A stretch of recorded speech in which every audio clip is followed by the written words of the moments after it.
Hello and welcome to Fiction Fans, a podcast where we read books and other words too. I'm Lily. And I'm Sarah, and today we will be talking about Apparently Sir Cameron Needs to Die by Greer Stothers. But first we have our quick 5-minute introduction, starting with, what is something great that happened recently? I went to the theater again with our aunt. We saw the stage play version of Paranormal Activity. Actually, I don't think that it follows any of the movie plots. I think it's its own plot. Oh, okay, gotcha. It's not the stage play of Paranormal Activity 1. It is part of the Paranormal Activity franchise. Yes. Okay. Yes. I think it's its own thing, but it is part of the franchise. And it was hands down the best thing that we've seen as part of our season tickets this season. It was also not to my taste because I am not a horror person and it was a horror show, but it was really good.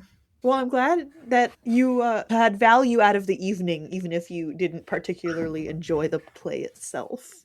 Yeah, I mean, and it's that weird place of like, I did enjoy the play, but also I was terrified the entire time, and that's not a feeling I enjoy. Yeah. But yeah, if Paranormal Activity, the stage play, is near you, it's worth going to go see it. Well, fun. We impulsively rearranged a bunch of furniture in the house, and it was I'm glad we did. We were like, this couch isn't working here. We should probably move it into the other room. And then we were like, should we just do that? And then we just did it. The conversation to actual like hardcore furniture rearranging was maybe 5 minutes. Very impulsive, very good. It's much easier to walk around now. And more importantly, the cats fucking love it. I'm excited to see the new layout next time I visit. It's less that the cats care what the layout of our house is, and more just like changing furniture is really exciting for them. Yeah, new things. Yeah. They've been frolicking around like it's a whole new place. And so it's been delightful. I think maybe you just have to like move your furniture periodically for them. I mean, it's not a bad idea. It's enrichment. Exactly. What are you drinking tonight? I really hope it's alcoholic. It is alcoholic. I am drinking boxed rosé wine, which I do think is very much a villain-coded beverage in this novel. I think that's actually like the perfect drink for this book. Yes. The beverage I think that appears in this book is probably ale, but this is not a beer book. Sir Cameron orders an ale at one point, but he and Marullo also share a flagon of wine.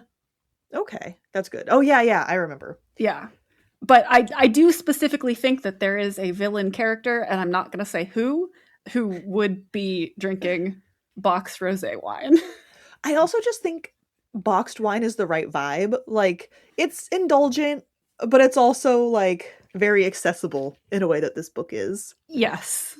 I also made a little treat of a drink. I kind of made a Bellini. Ooh. Emphasis on the kind of. That drink is supposed to be peach juice and sparkling wine, but I used the syrup out of a jar of peaches and sparkling water. That counts. That sounds like a non-alcoholic Bellini. I'm calling it. It counts. And I just wanted, something like indulgent and special. This book was really fun, and it needs a fun drink. I agree. Yeah. I'm going to go out on a limb and say that we probably have not read anything not for the podcast lately. I actually have not read... I know.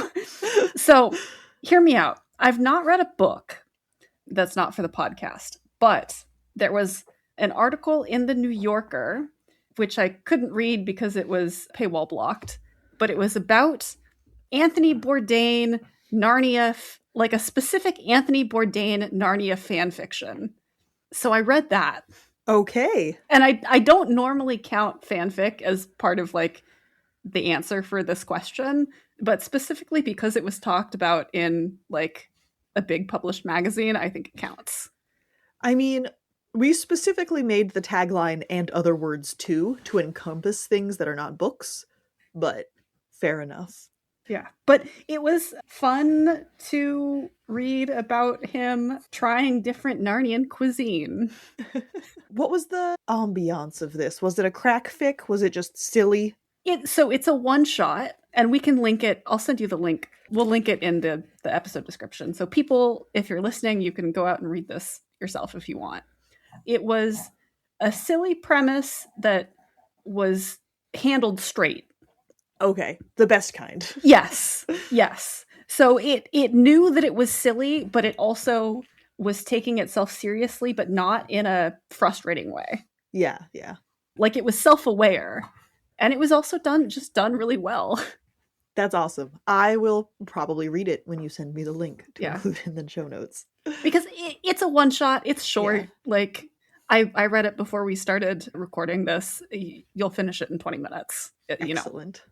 Well, we are here to talk about apparently Sir Cameron needs to die.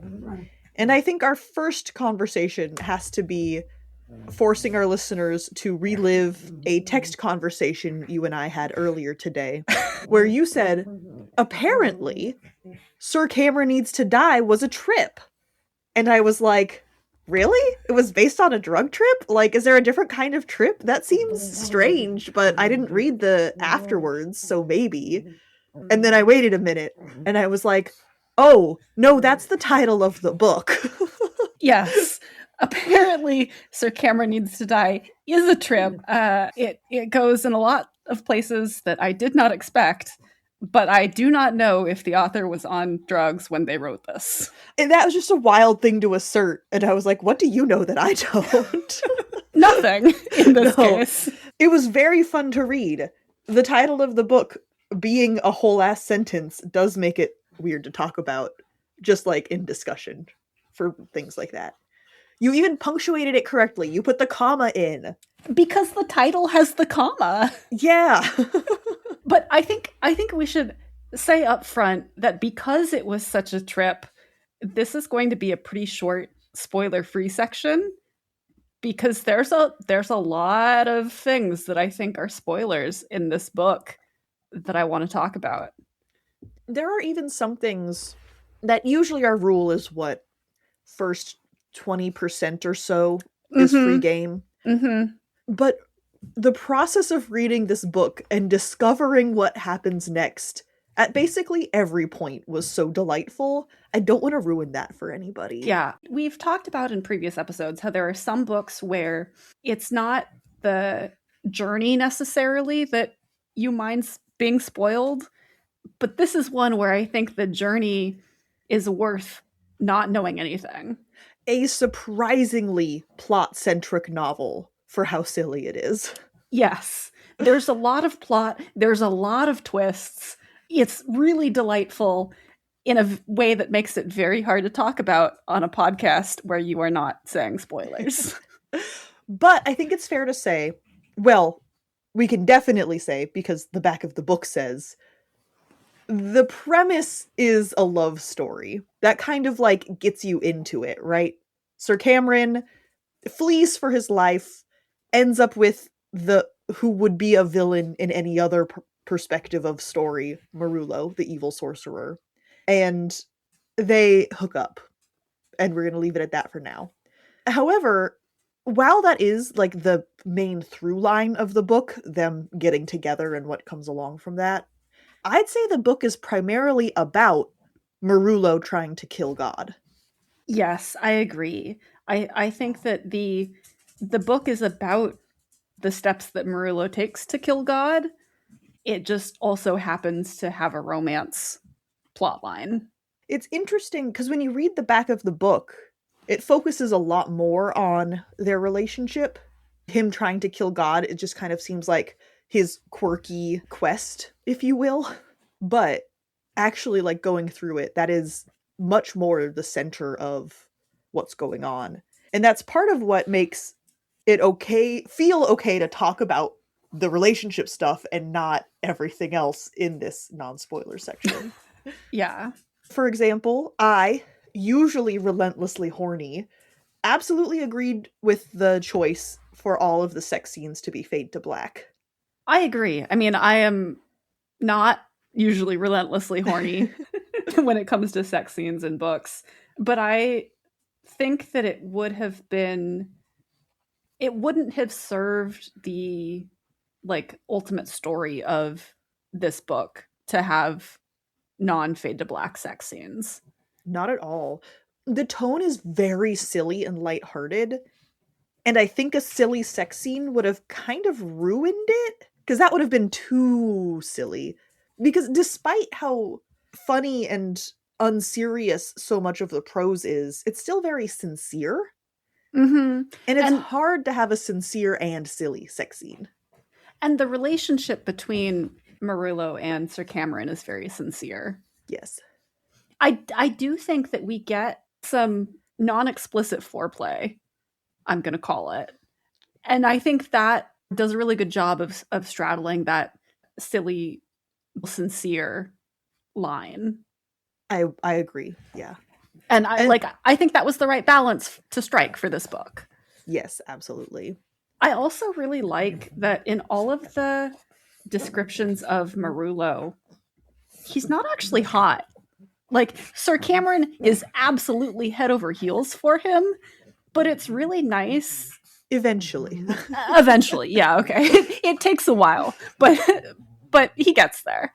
But it's, I think, really good to have romantic relationships like where the characters aren't TV movie star attractive. Explicitly not that.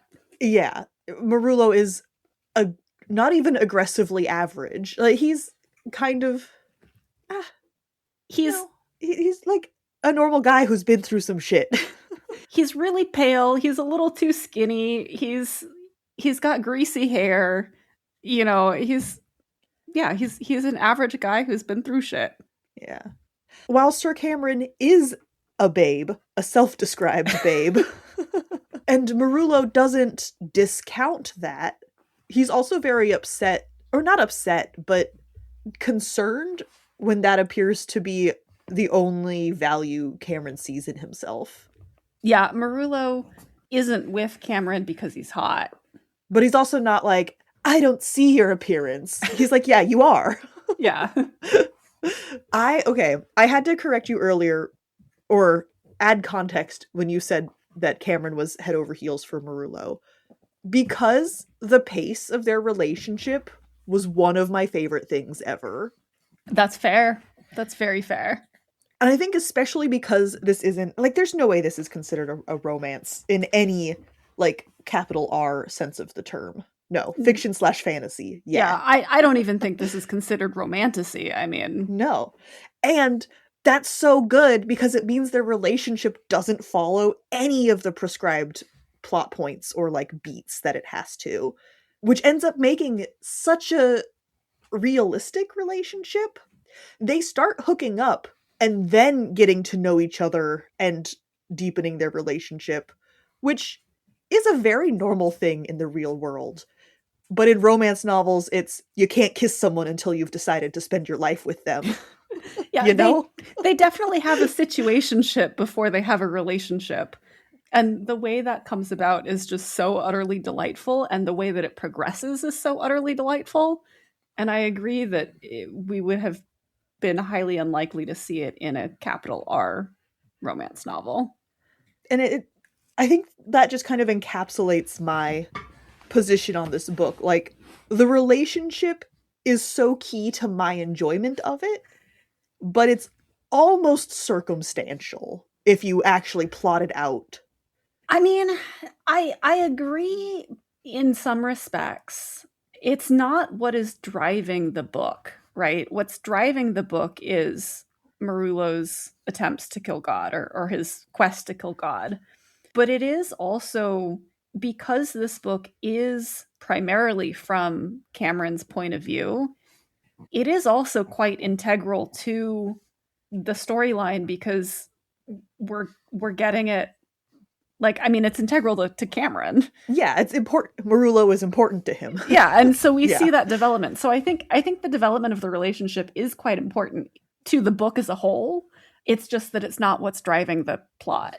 Yeah, you're right. Coincidental wasn't the right word.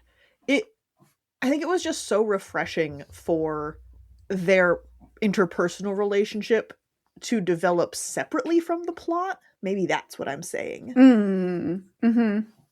Like, both of those things were happening at the same time. They were related, of course, like, interconnected, because it's a well-written book. It would be weird if they were completely disconnected from each other.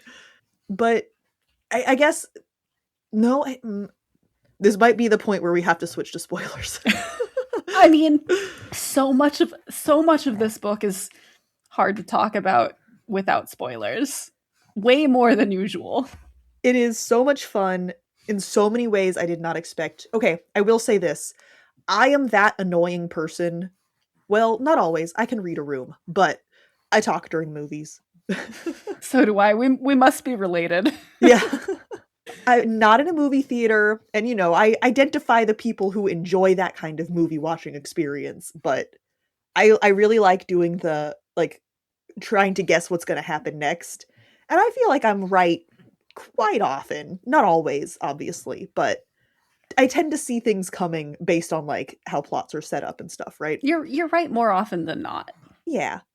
Did not predict a single thing that happened in this book. No. Similarly, I think I'm usually okay at figuring out what was going to happen. Maybe not quite as adept at it as you, but there are a lot of twists in this book, and I did not see any of them coming, or if I did see them coming, I didn't see them coming when they happened. Like, I thought it would happen at a later point. Yeah. And some of them, I couldn't even tell that a twist was being set up. Because sometimes you read a book or watch a movie or whatever, and you're like, I don't know what the twist is going to be, but you are trying way too hard to set me up for this direction for it to be true, Yeah. No, this was, like, the twists were done so well. So who should read this book then? I think you should read this book if you want a humorous novel that does have a lot of heart, where you're going to go into it and you're not going to see anything coming. It's enjoyable and it's silly. Yeah. Go read it. And there's just enough smooching.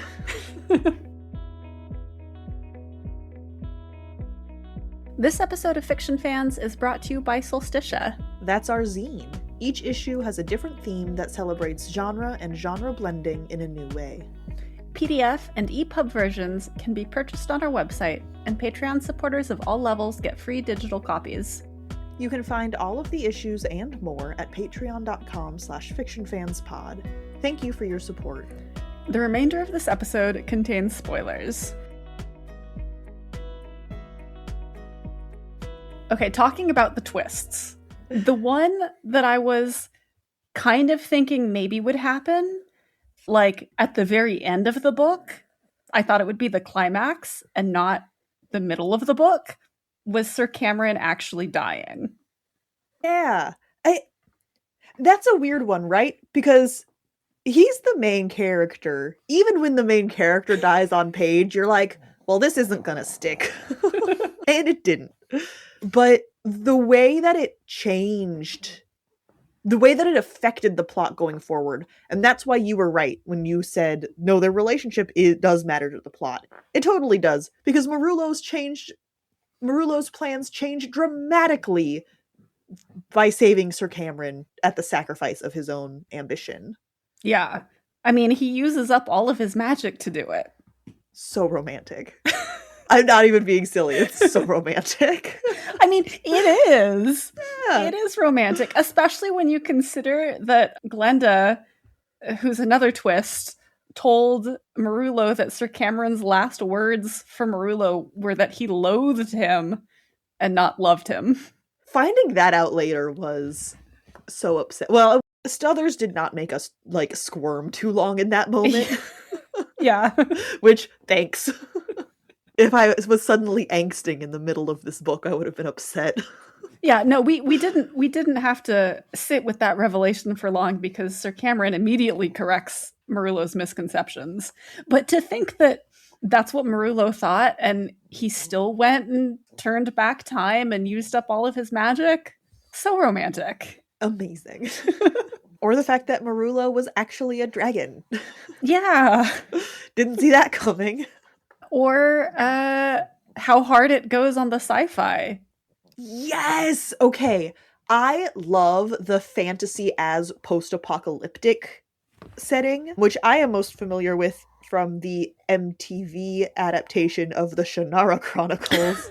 Is that MTV or CW? It matters. Hold on. It was MTV. It was MTV. It was, okay. Yes. Also, I should point out that Wheel of Time is technically post-apocalyptic fantasy. Hey, no one can be wrong all the time. But like that's a very fun concept that I really, really enjoy. And it gets introduced in this book quite early on when Marullo explains why he's trying to kill God, or why he wants to. It's because God made magic instead of science a thing, and Marullo wants to reverse that and put it back to how it was. And this is what we learn pretty early on, definitely within the first half of the novel, maybe not quite at the 20% mark, but it felt close. Yeah, it was close, but it felt like too big of a spoiler to talk about in the non-spoiler section, because that reveal is so, like, you get to it and you're like, what the fuck am I reading? In a good way. The thing that I didn't want to spoil actually was Glenda. Also that. If I had one thing to say about this book, actually, or not to say about it, but one thing that I was maybe a little disappointed by, it felt like Glenda was kind of underutilized. But we should talk about how fun her character was before I complain about it. Yeah, I mean, I have thoughts on Glenda too, but I don't know. Are we segueing to talk about Glenda now? Are we still talking about twists? I would say the very first twist is that Glenda appears to be saving Sir Cameron's life. She's his, like, only friend. She rushes in to whisk him away in the middle of the night and explains that there's this prophecy that in order for the church or whatever to defeat Marullo, Sir Cameron's going to have to die. And he's like, oh, well, I'm so glad you're getting me out of there. And then it becomes apparent that no, Glenda is in fact shepherding him to his death. And she becomes basically the main villain of the book. She is going to be the one who kills him. And then when he escapes, she gets big mad about it.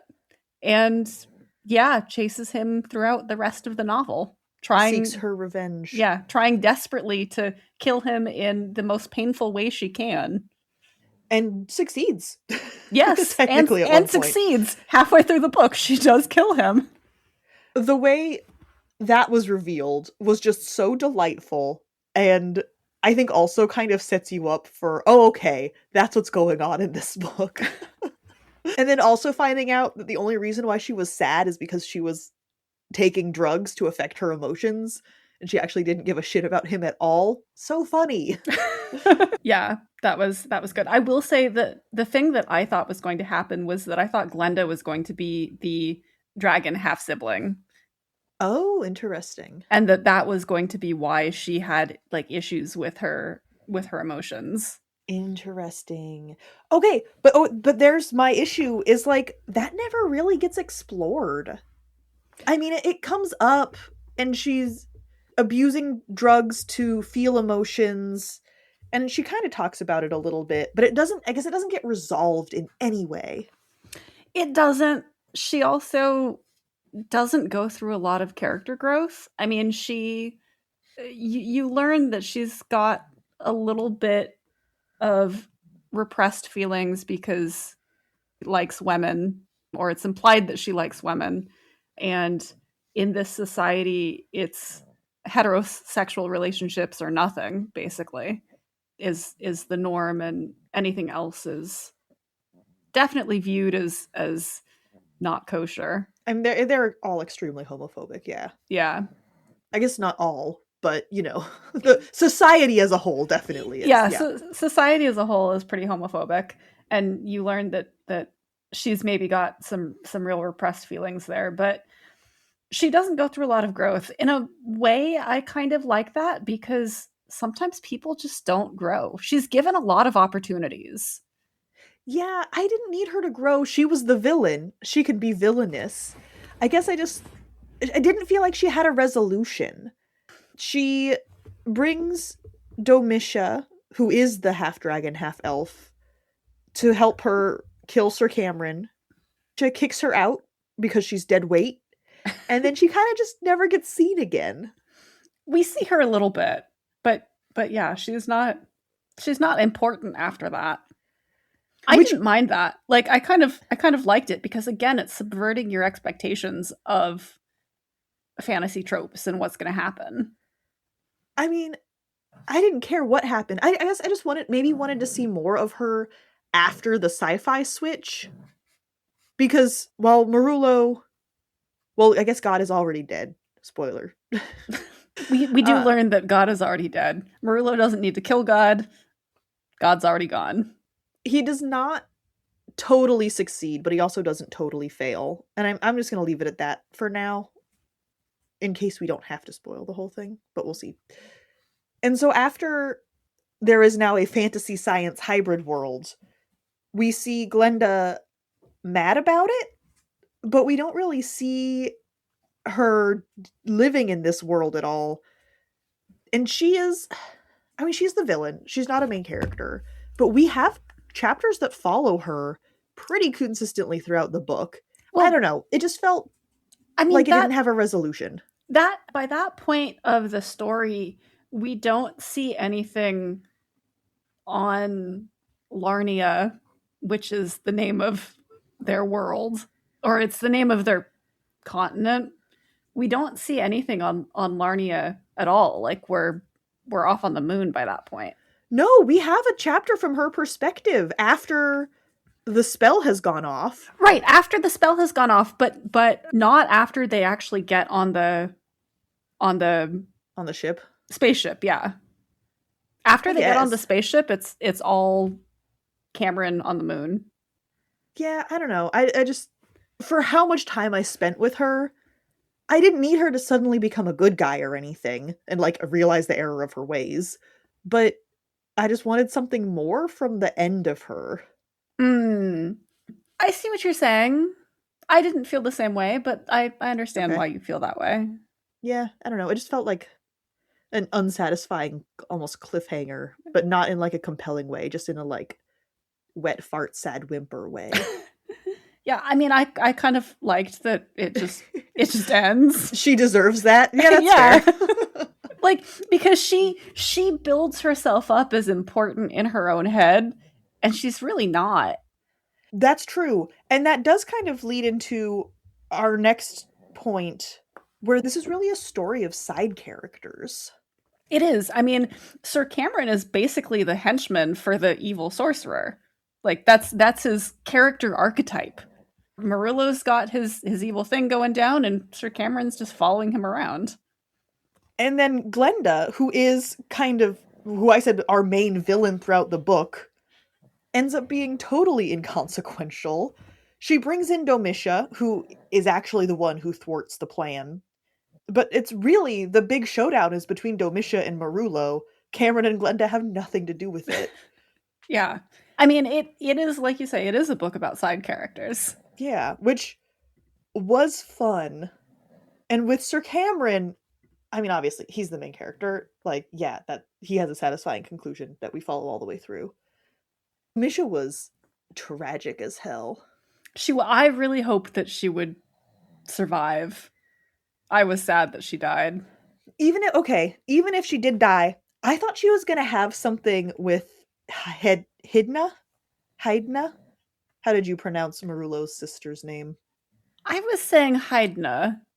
I mean, like, kind of like Hydra, but like Hilda at the same time. Yeah, Hydra, but with an N instead of an R.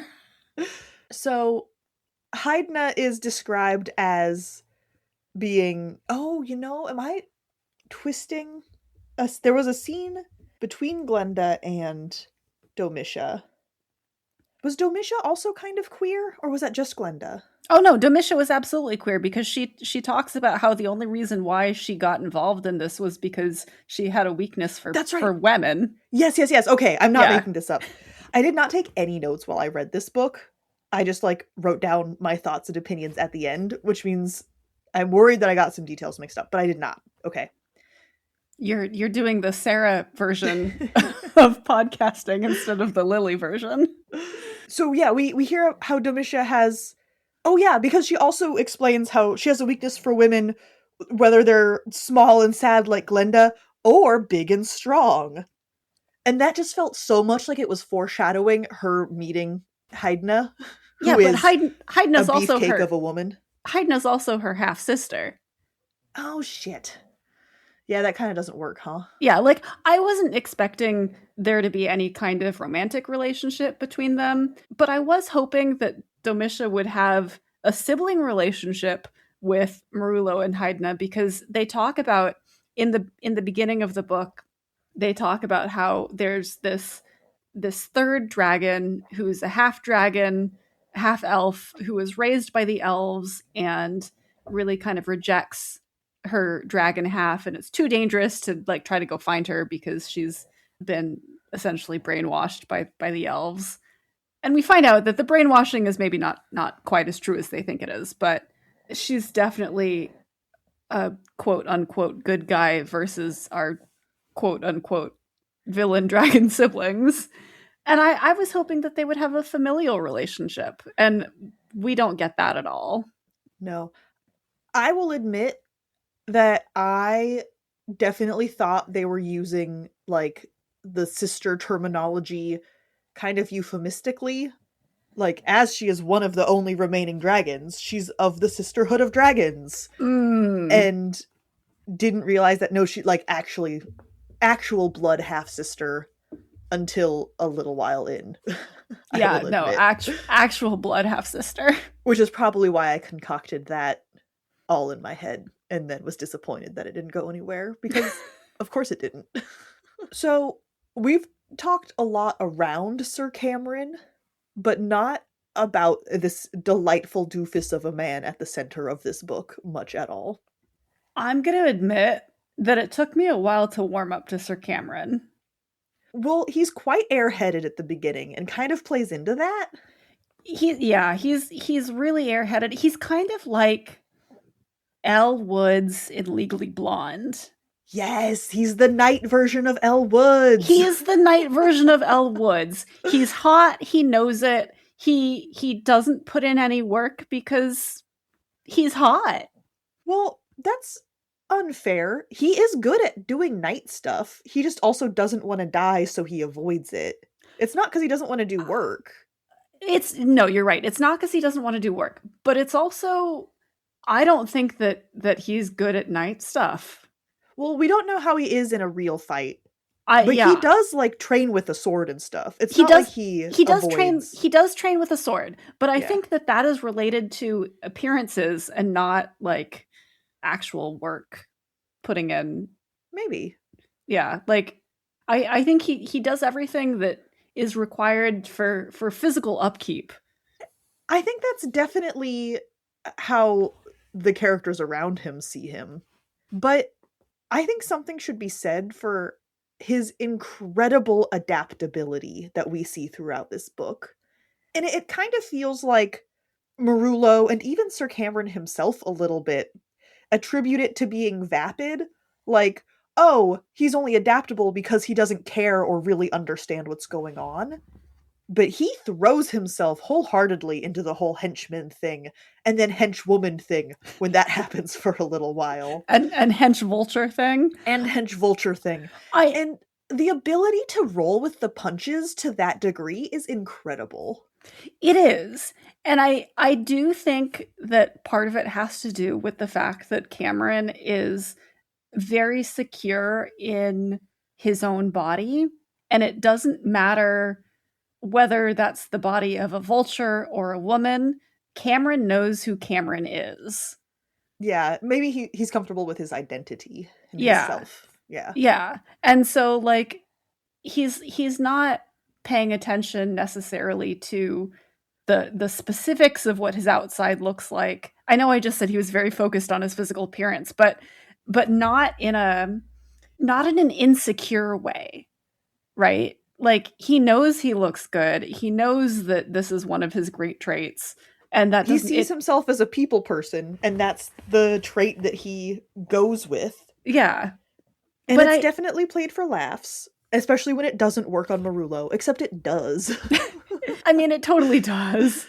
And I did have trouble with it a little bit, particularly in the beginning, because of the disconnect of how Cameron sees himself versus how other people see himself.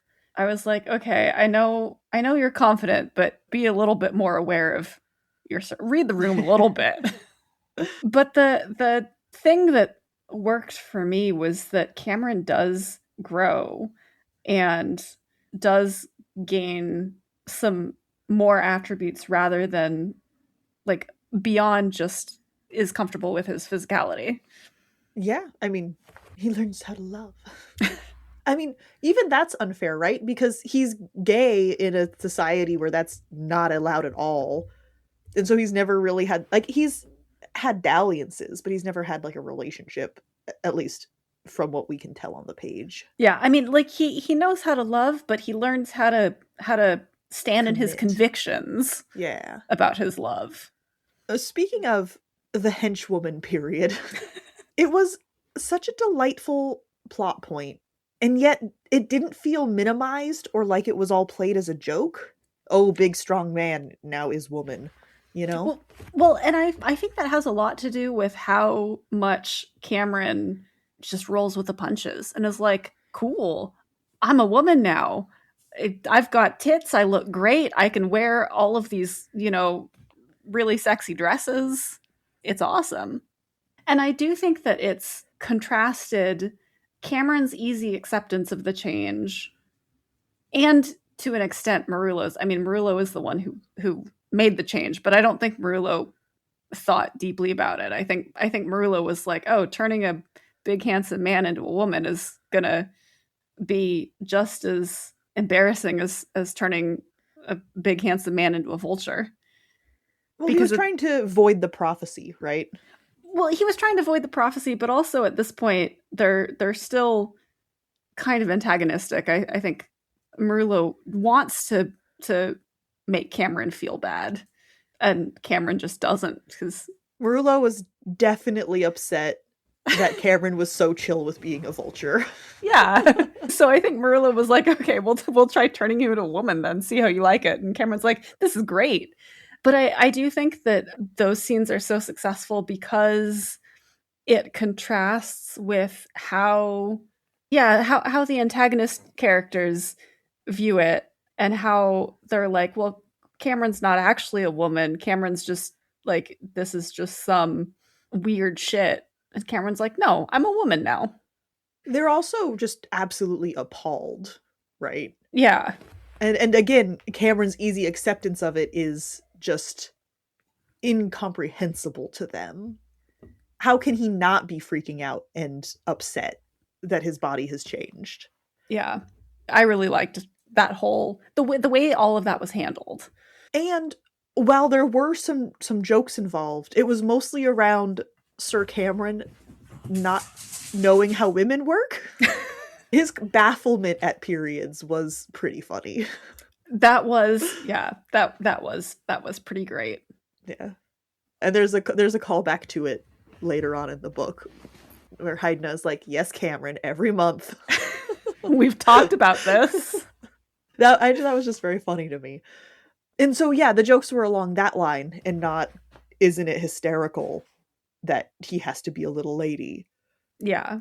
And the people who were talking like that were quite clearly the villains. We have used the word villain to refer to every single character in this that's book. True. They were quite clearly the antagonistic characters in the wrong. Yes. To clarify, because Marullo is kind of a villain, he is set up as he's the big bad. If you look at it from a traditional storytelling perspective, Marullo is the villain of the story. He is the big bad. He is trying to break society, change the status quo, illegal. Yes.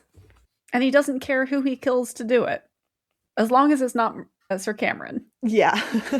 Their relationship is truly, I mean, we don't see like a lot of them professing their love for each other on the page or anything. No, but they talk to each other. It was so healthy. It really was. The moment that really stuck out to me was when Sir Cameron was not flirting with Hydna. She was messing with him, just specifically teasing him. And Marullo was like, I think he says, I forbid you from sleeping with my sister. And Sir Cameron says something to the effect of, duh. And just that, like, it's played for laughs in the moment, but taking a step back, like, it's just very, like, forthright communication. Well, I think the fact that Marullo expresses his discomfort, Cameron responds appropriately, and then Marullo trusts Cameron and it's not brought up again, right? Like, yeah, it's not a constant worry that Marullo pokes at, because he knows that if Cameron says it's not going to happen, it's not going to happen. And just instead of trying to, like, talk around it or getting butthurt about them being close and then keeping that to himself until it all comes out in a fight or something, just like, hey, I don't want this. No, it's delightful. Also, the fact that they have a safe word and that their safe word is microwave. It's a pretty good safe word. It's such a healthy relationship. Even if it starts out as a weird situationship because Cameron just gets turned on by, being talked down to. But, like, that's so normal. I think a lot of people in the real world get physically close to someone and then decide to go exclusive and make it serious. Like, Yeah. that is not a crazy timeline for a relationship. No, it's not. But It's in not. stories, it's always like the physical closeness always has to come after the emotional closeness. Yeah, you it have to find seems. your one true love first. Yeah. And that's just kind of exhausting. No, I agree. Yeah, maybe a good way to get to know someone is by physical compatibility. And that doesn't mean that you have to sleep with someone to get to know them, obviously. That's not true. But it's just the huge numbers of stories where it's the other way around. It is such a breath of fresh air seeing this, like, extremely realistic relationship in such a bonkers plot. Yeah, I mean, it's nice to see the breadth of relationships that people experience, even when the setting is bonkers like this. Yeah. Thank you so much for listening to this episode of Fiction Fans. Come disagree with us. We're on Blue Sky and Instagram at FictionFansPod. You can also email us at fictionfanspod@gmail.com or leave a comment on YouTube. If you enjoyed the episode, please rate and review on Spotify and Apple Podcasts, and follow us wherever your podcasts live. We also have a Patreon where you can support us and find exclusive episodes and a lot of other nonsense. Thanks again for listening, and may your antagonists always be defeated. Bye. Bye.